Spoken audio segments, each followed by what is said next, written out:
Kala, bonjour. Bonjour à toutes et à tous. Et ce matin, nous sommes avec Thomas Msaïdier, maître de conférence en droit public. Bonjour. Bonjour madame, bonjour mesdames. Merci Bonjour. d'être avec nous ce matin. Alors, je vous ai invité parce que dans le cas où ce fameux courrier serait arrivé, normalement, vous auriez été celui qui le décortique. Donc, vous nous l'auriez expliqué. Donc, le fameux courrier n'est pas encore arrivé. Vous me le confirmez? Euh, à ma connaissance, non. Le ministre n'a pas encore porté le courrier à la connaissance des Mahorais et des forces vives. Toute la nuit, hein, nous avons entendu ce courrier. J'ai même passé une nuit blanche à l'attendre, en regardant le téléphone et éventuellement si je l'avais reçu. Malheureusement, ce n'est pas le cas. Je me suis adressé aux représentants des forces vives pour savoir si le courrier avait déjà été transmis jusqu'à présent. Il n'y a pas de courrier qui a été transmis. Et nous avons tous écouté la ministre déléguée aux Outre-mer hier à l'Assemblée nationale. Elle a confirmé à notre député que le courrier allait être transmis hier soir, enfin plus tard le soir. Jusqu'à présent, il n'y a pas de courrier, on n'a pas de trace de courrier. Et je peux vous confirmer que cela suscite un peu l'inquiétude et surtout l'étonnement. Comment expliquer ce retard du coup? Alors, je peux pas l'expliquer, je ne sais pas du tout à quoi il est dû, mais on peut imaginer que peut-être le communiqué de presse qui a été lancé par les forces vives ait changé la donne également, parce que, vous savez, la question de la suppression du séjour territorialisé a été reléguée au second rang. On a vu un véritable travail d'instrumentalisation de la question de la suppression du droit de sol. Juste, Et juste, donc, en apportant ces précisions peut-être dans le courrier, ça a peut-être entraîné des difficultés techniques qui nous échappent. Je n'en sais rien, je peux Juste pas, je ne pour sais pas. resituer un peu nos auditeurs et auditrices, nos téléspectateurs, dans l'après-midi, hier, les forces vives envoient un communiqué de presse adressé au Premier ministre et au ministre Darmanin, ainsi que à la ministre déléguée aux Outre-mer. Et dans ce courrier, donc, il est clairement dit que la principale revendication normalement des forces vives, c'était le titre de séjour territorialisé et non la suppression du droit du sol. Et aujourd'hui, ils ont eu l'impression de s'être fait avoir parce que avec cette annonce de la suppression du droit du sol qui n'était pas du tout leur demande, il y a eu instrumentalisation et évidemment tout un battage médiatique à ce sujet. Exactement, et c'est un peu dommage parce que la demande principale, la principale et l'unique revendication des forces vives, ça a été la suppression du séjour territorialisé. Il s'agit là d'une revendication mûrement réfléchie et qui a été portée à la connaissance des deux ministres qui ont fait le déplacement. Alors après, une fois à Paris, vous savez, la question de Mayotte ne suscite pas énormément d'intérêt, même si nos parlementaires, notamment Madame Youssoufa, fait un travail de communication remarquable en portant ce qui se passe, la situation à la connaissance de la nation. Mais une fois à Paris, toute la presse, toute la presse s'est emparée de la question de la suppression du droit de sol parce que cela suscite des difficultés techniques, des difficultés d'ordre constitutionnel et finalement nos difficultés n'existent plus. On ne parle plus des autres aspects, notamment l'insécurité, notamment l'opération Embouchure et ça faisait partie des annonces du ministre. Personne n'en parle, en fait. On parle que de la Et du coup, suppression. vous avez, les membres des forces vives ont eu peur de se faire avoir? Bah, on a eu l'impression que la préoccupation principale n'était pas la même. Notre préoccupation ou leur préoccupation principale n'était pas la même préoccupation enfin, pour les autorités centrales. Et donc, il y a eu une crainte et il a fallu recentrer le débat. C'est la raison d'être de ce communiqué pour donner de plus amples précisions au ministre et surtout pour un clin d'œil. Moi, j'adresse mes plus sincères condoléances à la famille du jeune homme de Tingoni qui a été assassiné lâchement.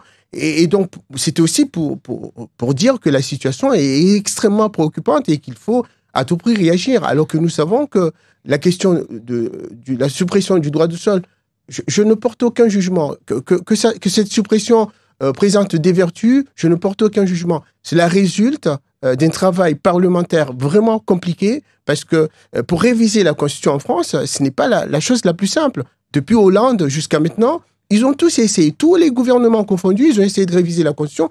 Personne Vous n'y pensez arrive. que ça ne passerait pas? Il faut avoir 3/5 de députés. En fait, il y a deux obstacles majeurs. Il y a deux obstacles majeurs. Premier obstacle, il faut adopter le texte en termes identiques. C'est-à-dire que le Sénat et l'Assemblée nationale doivent adopter le même texte à la virgule près. Et vous voyez déjà le battage médiatique, il y a beaucoup d'opposition et les filles par-ci, mais ceux-là, il faut les laisser de côté, ils ne comprennent pas tellement nos préoccupations et notre souffrance.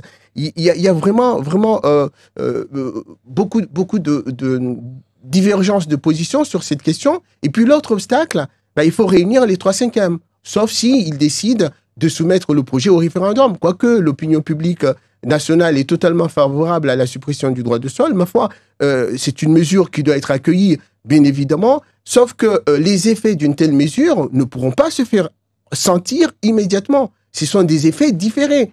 Alors que la suppression du séjour territorialisé, les effets seront quasiment immédiats. Et justement, le titre de séjour territorialisé, et cela aussi ce que vous pointez du doigt dans ce communiqué de presse, vous ne voulez pas que le titre de séjour territorialisé, la suppression en tout cas, soit dans la loi Mayotte, parce que vous craignez que finalement on dise aux Mahorais, eh ben, si vous voulez la suppression des titres de séjour territorialisés, il faudrait accepter tout ce qu'il y a dans cette loi Mayotte, même ce que les élus et ce que les Mahorais rejetteraient.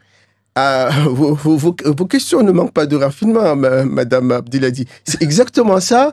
À dire vrai, la question de la suppression du séjour territorialisé, vous le savez, c'est une question très délicate. Tous les gouvernements ont dit que c'était non discutable, non négociable. Là, les forces vives ont parvenu à avoir un résultat qu'on espère satisfaisant.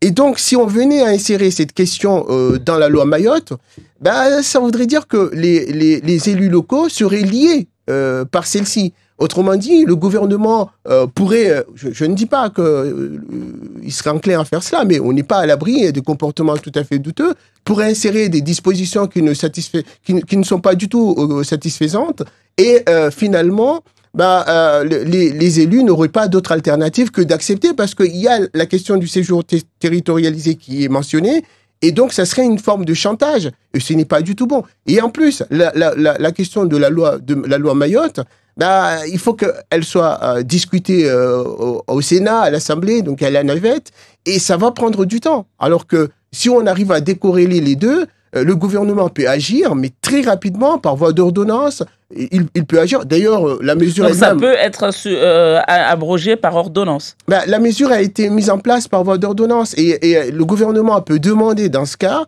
le Parlement de l'autoriser à agir par voie d'ordonnance, en vertu de l'article 38 de la Constitution, comme il le fait. Et dans ce cas-là, la réaction du gouvernement sera très rapide. Donc on pourra très rapidement supprimer ce séjour territorialisé. Et comme je l'ai dit au ministre lors des négociations, les Mahorais ne demandent pas 1 milliard, 200 millions. J'ai dit au ministre que la suppression du séjour territorialisé ne coûtera 0 €.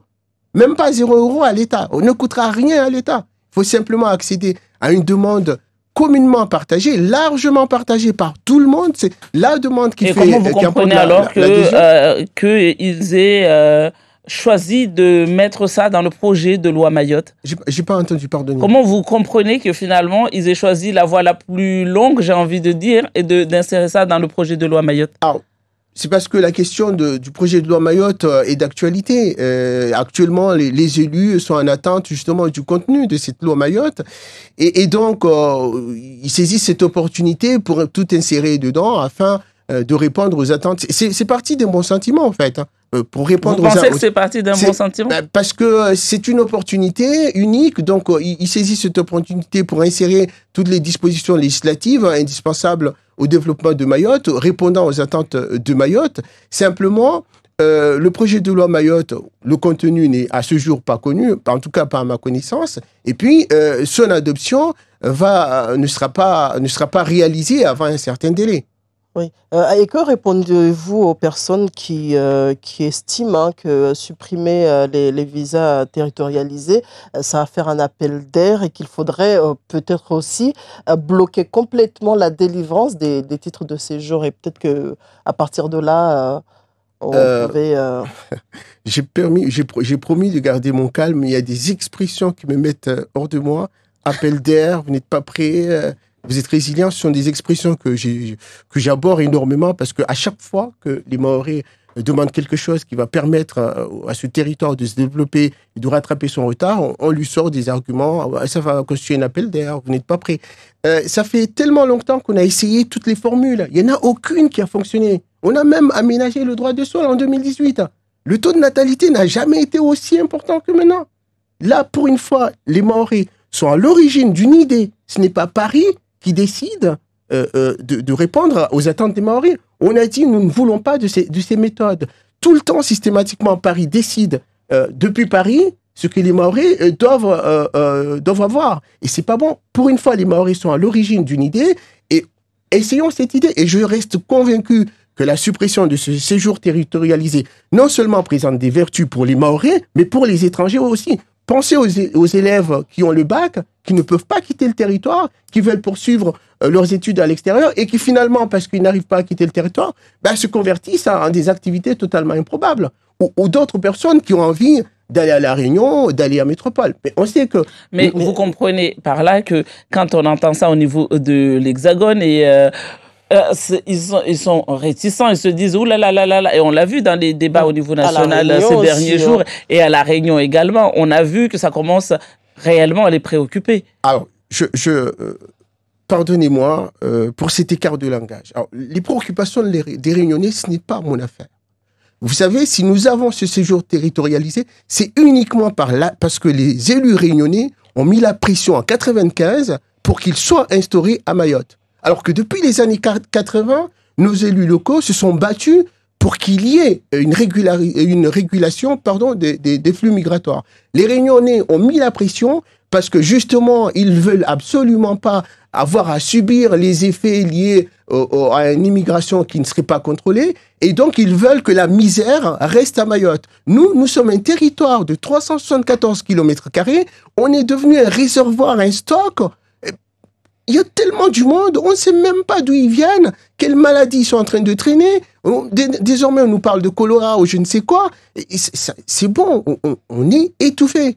C'est pas normal que les Réunionnais se mettent à nous faire la danse du string avec un string troué, les enfants fermer les oreilles, parce qu'ils ne veulent pas que le séjour territorialisé soit supprimé. Leur préoccupation, ce n'est pas les nôtres. Les préoccupations réunionnaises, ce ne sont pas les nôtres. Donc, mais au niveau national aussi, ils ont les mêmes... Au niveau national, alors, moi j'ai entendu la nièce, Madame Le Pen, qui a dit oui, ça va, on va nous transmettre la misère mahoraise à Métropole. Mais nous sommes un territoire de la République. Le territoire de la République à Mayotte.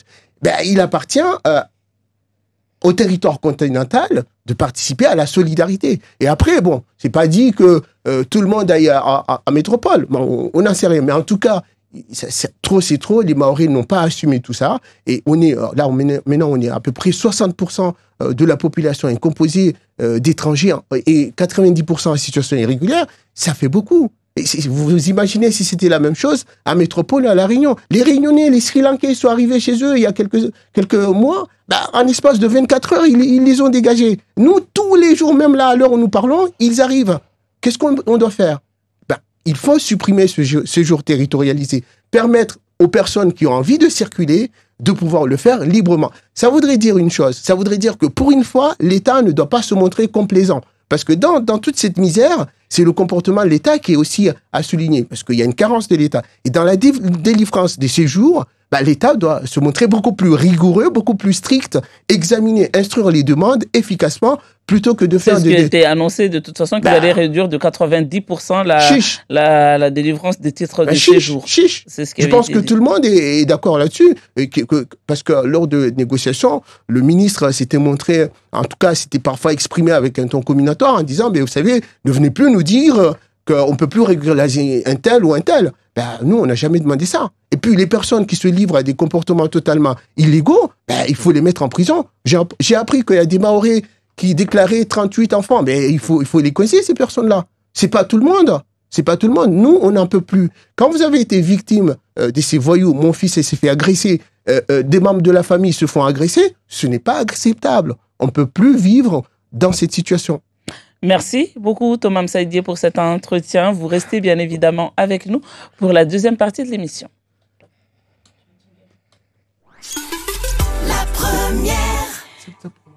7h passées de 31 minutes ici sur les ondes de la première et avec plaisir on va continuer avec vous. On va le savoir.